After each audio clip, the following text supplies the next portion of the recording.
All right, folks, let's rev up our engines and shift gears as we delve into the world of Red Bull's roaring success in Formula One, here on F1 Motor Fever Podcast. Red Bull, the team that redefined the racing landscape. Their journey began in 2004, didn't it, George? Spot on, William. They took over the Jaguar team and hired Christian Horner as team principal, a man who led them to multiple victories with his tenacious leadership style. Horner's input cannot be overstated. He's been steering the team from the get-go, molding it into the force it is today. And what about Adrian Newey, eh? The Formula One design virtuoso who joined Red Bull in 2006 as technical director. His magic touch has been instrumental in their triumphs. Indeed, George. Newey's knack for pushing boundaries and constantly striving for improvement has produced race-winning cars and made him a key asset to the team. And let's not forget their commitment to young talent. Red Bull has always been a nurturing ground for aspiring drivers, hasn't it, William? Quite right, George. With their second team, AlphaTauri, they've created a stepping stone for young racers. Vettel, Ricciardo, Verstappen, all these names have risen through the ranks under Red Bull's watch. It's this winning culture instilled by co-founder Dietrich Mateschitz that sets Red Bull apart. They don't just aim to compete, they aim to dominate. True, George. Their belief in their abilities and commitment to excellence have created a fiercely competitive environment. It's this ethos that has propelled them to the top of the sport. Just like a Red Bull, they've taken flight and soared high. Their success story isn't just historic, it's timeless. It's a testament to their dedication, technical brilliance, and unwavering belief in their team. Agreed, George. Red Bull's journey in Formula One is an epic saga of triumph against the odds. A narrative that continues to inspire and set the pace in the world of motorsport.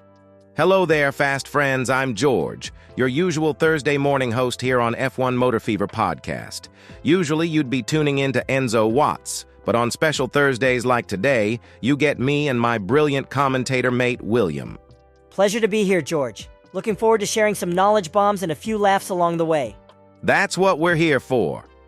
Now, dear listener, if you're new around here, we do these exclusive specials every Thursday morning, where we dive into the epic and historic world of Formula One. We love to shake things up a bit, don't we, William? Absolutely, George.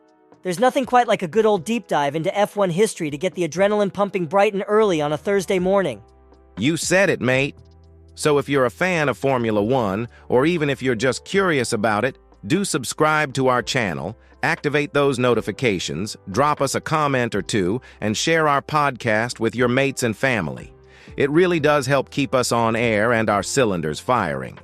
Plus, the more the merrier, right, George? Spot on, William Turner. Now, before we get deeper into our subject today, the Red Bull Racing Team, I'll tell you something. We chose this topic because it's a story of resilience, innovation, and, of course, speed. Lessons we can all apply to our lives. Want more details on the subject?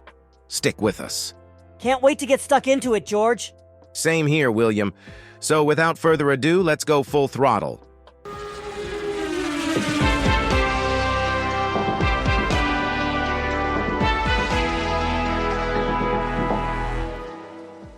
You know what's a gas about Red Bull, mate? Do tell, George. Red Bull is the only team in Formula One history to have taken a maiden victory at their home Grand Prix. That's right. Their first ever win came at the Chinese Grand Prix in 2009, and do you know the best part? I'm all ears, George. It was a 1-2 finish with Sebastian Vettel leading the charge and Mark Webber right behind him. Now, if that's not a grand entry into the Winners' Club, I don't know what is. That is a cracking fact indeed, George, and a testament to Red Bull's knack for making a splash. You know, this Red Bull narrative really took off in the winter of 2004. They took over the Jaguar team in Milton Keynes and turned it into a fully fledged operation for the 2005 season. And that's when Christian Horner came into the picture, right? Precisely. Horner, fresh from guiding Arden Motorsport to a Formula 3000 title double, was put in the driving seat.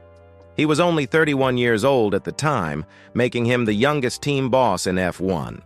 Quite the achievement, but I'm a bit unclear on the details, George. How did Red Bull and Horner's paths cross? Well, Red Bull backed Vittorio Liuzzi, one of Horner's drivers at Arden Motorsport. This caught the attention of Helmut Marko, Red Bull's chief of juniors. Impressed by Horner's leadership, he recommended him to Dietrich Mateschitz. And the rest, as they say, is history. Now that makes sense. Thanks for the clarification, George. So, here's something to get your gears turning. Did you know Red Bull Racing has its roots in not one, but two defunct F1 teams? Really? Indeed. Before it was Jaguar, the Milton Keynes operation was originally Stewart Grand Prix, founded by the legendary Jackie Stewart. So, in a roundabout way, Red Bull's success is built on quite a historic foundation. That's fascinating. It really does show how the sport can evolve over time. So, since their first podium finish with David Coulthard in Monaco in 2006, Red Bull have notched up some pretty impressive stats. We're talking 256 rostrum finishes, 107 race wins, 92 pole positions, and over 7,000 points. That's an awe-inspiring record, but could you illustrate it with some notable examples? Of course. Let's take their drivers' titles. Sebastian Vettel and Max Verstappen alone have claimed 6 between them. And talking about constructors' titles, Red Bull has 6 of those as well. It's clear they've made a lasting mark on the sport. The attention to detail must play a part in this, wouldn't you agree? Absolutely. Christian Horner was always about the details. Robert Dornbos, a Red Bull test and race driver, used to say that Horner would send his team to the track days in advance to paint the pit box and ensure everything was spot on. That level of preparation surely contributes to their success on the track. It is said that what attracted Red Bull, or specifically Helmut Marko, to Christian Horner was his determination and leadership skills. Even at a young age, Horner had a unique way of doing things, and Marko saw the potential in this. So it was Horner's success in the junior categories that really caught Marko's eye. Yes, indeed.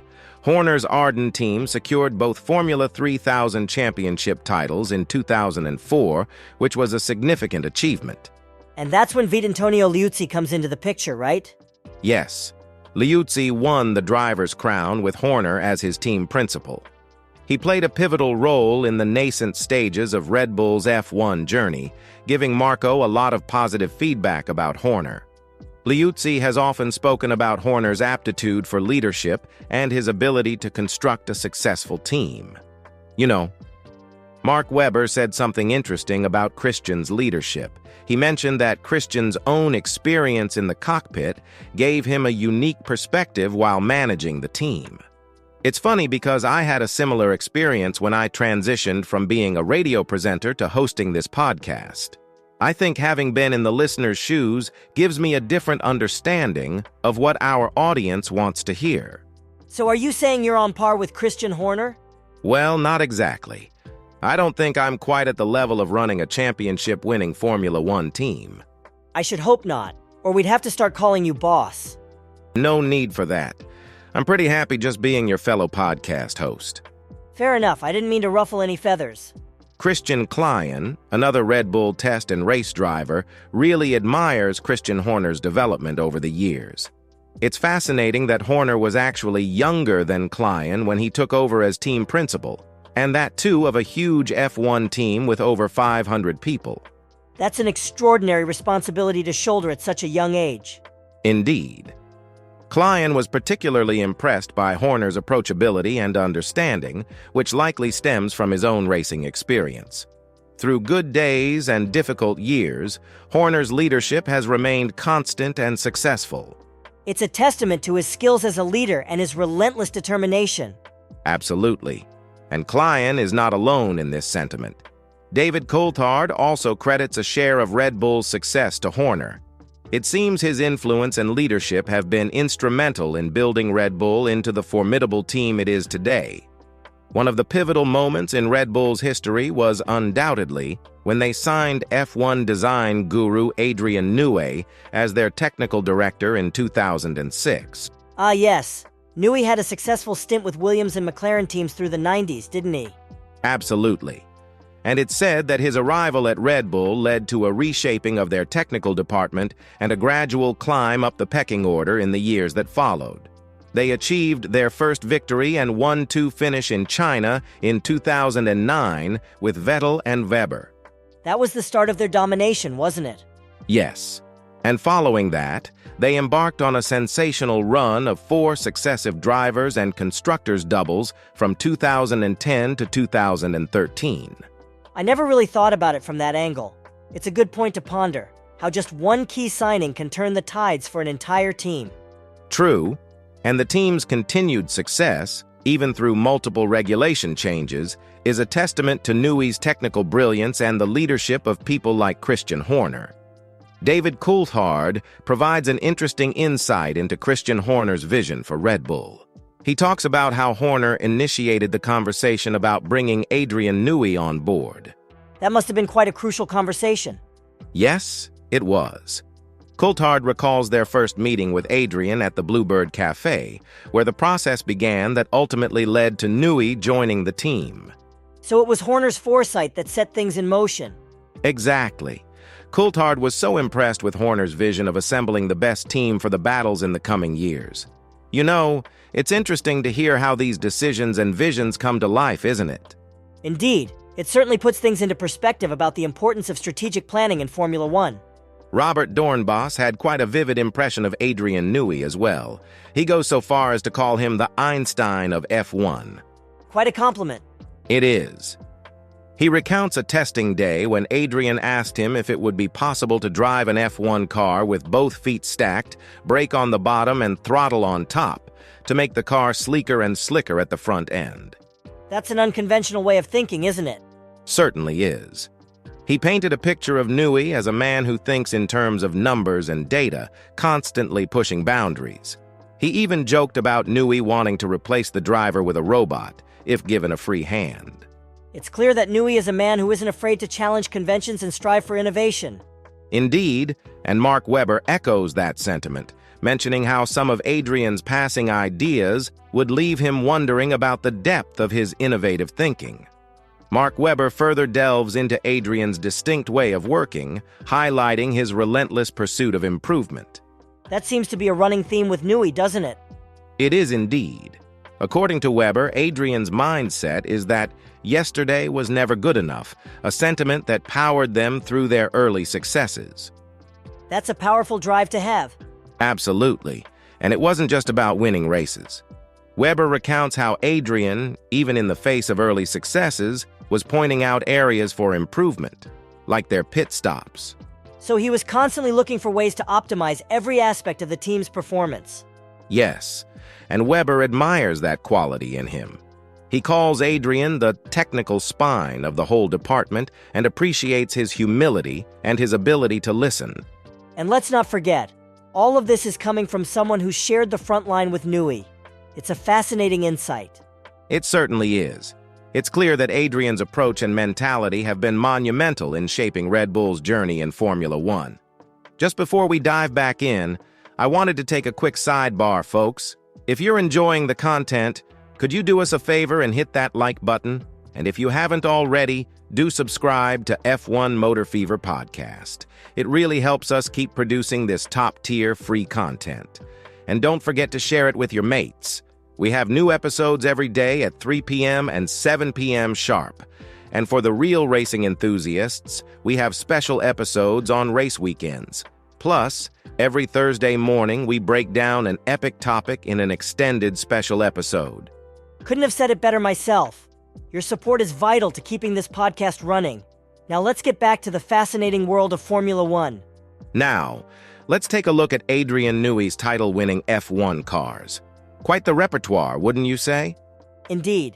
From the Williams FW14B in 1992 to the McLaren MP4/13 in 1998, and then on to his remarkable successes with Red Bull starting with the RB6 in 2010. He's had an impressive run, hasn't he? And it's not over yet.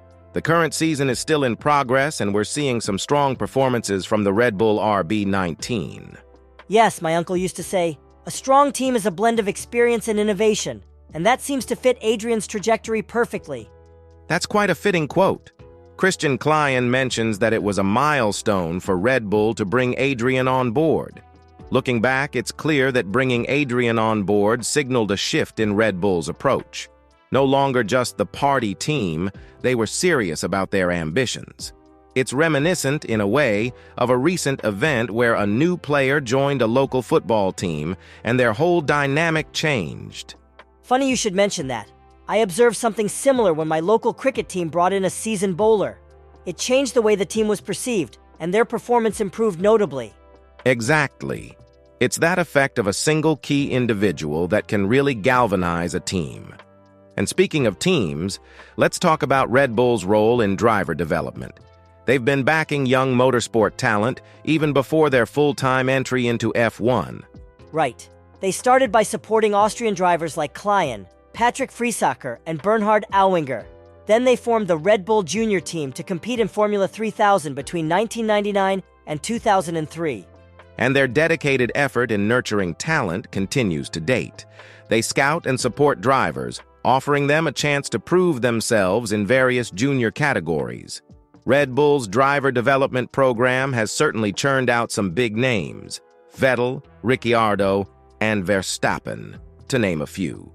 And it's not just about pumping funds into the training. It's the dedication, the hands-on approach, and quite literally giving these young talents wings, as Vitantonio Liuzzi puts it.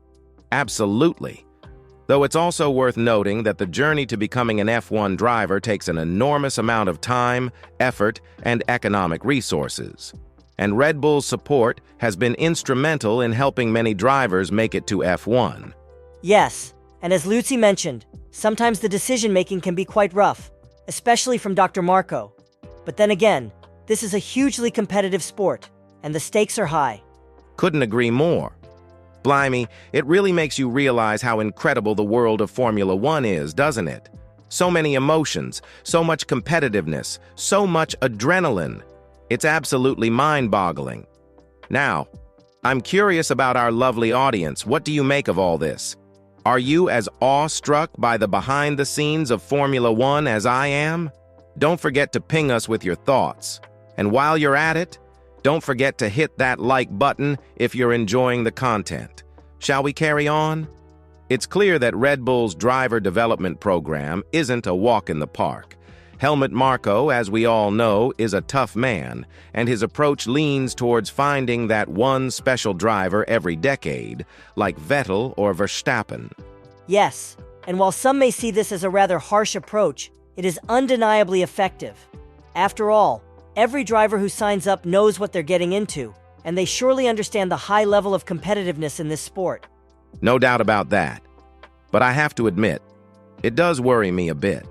This extreme focus on finding the one means a lot of talented drivers may fall by the wayside. It's a bit like putting all your eggs in one basket, isn't it? You have a point. On the other hand, even drivers who don't make it to F1 with Red Bull seem to find opportunities thereafter. The first Red Bull juniors, Patrick and Bernhard, now work at the Red Bull Ring. And there are others who have found roles in television, like Clinched with Service TV, so it's not all doom and gloom. Well, I certainly hope you're right. Let's carry on, shall we? As Robert Dornbos points out, the investment in junior categories by Red Bull is enormous. It's in the millions every year. This all came into focus when they bought the Minardi team to start Toro Rosso, offering a platform for young talents to prepare for the big leagues. And it's led to some remarkable success stories. Just look at Vettel and Verstappen. Their talent combined with Red Bull's backing has created some of the most dominant combinations we've seen in Formula One. That resonates with an experience I had recently when I was talking to a local football coach. He was telling me about how the team's investment in their youth academy has paid off, with some of their young players now getting called up for the senior team. Funny enough, I came across a similar situation in the world of cricket. A local team here in Birmingham invested heavily in their youth program, and now, a couple of those players have made it to the county team.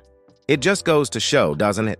Investment in development and nurturing of raw talent can lead to extraordinary results. Let's continue with our journey into the world of Red Bull's driver development program, shall we?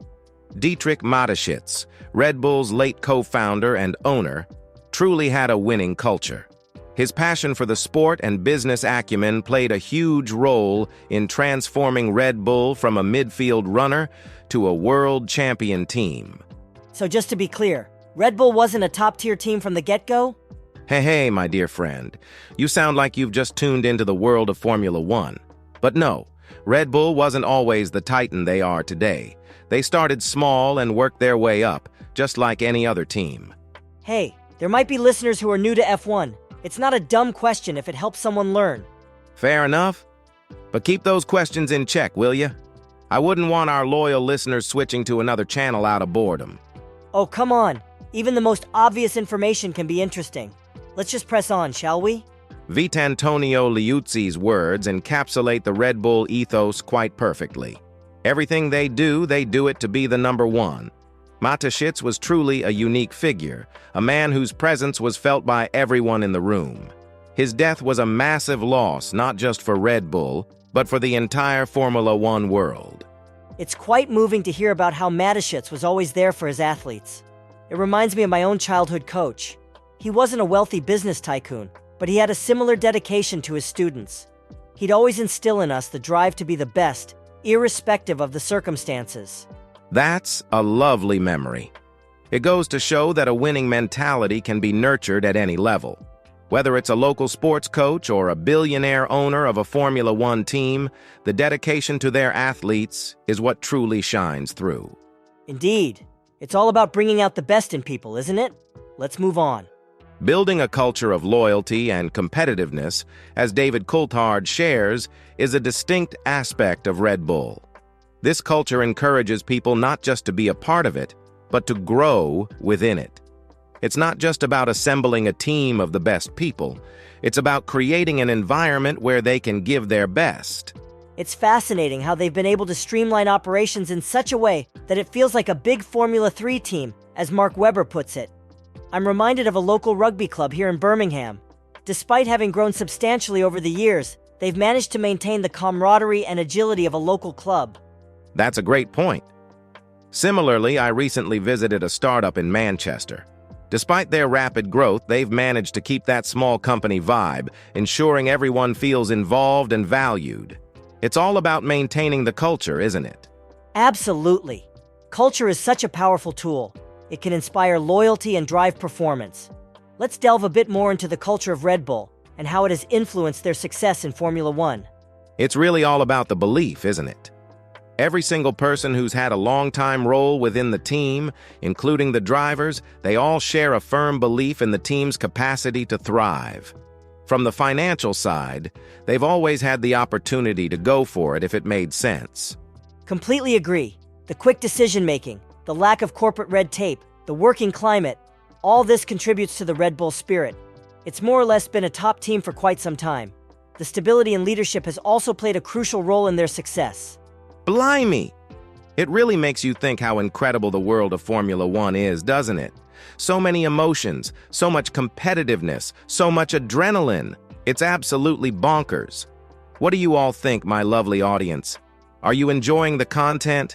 Don't forget to let us know your thoughts. Smash that like button if you're enjoying these updates. I'm really savoring these insights, and I hope you are too. Thanks for tuning in. Let's carry on, shall we? It's quite intriguing, isn't it?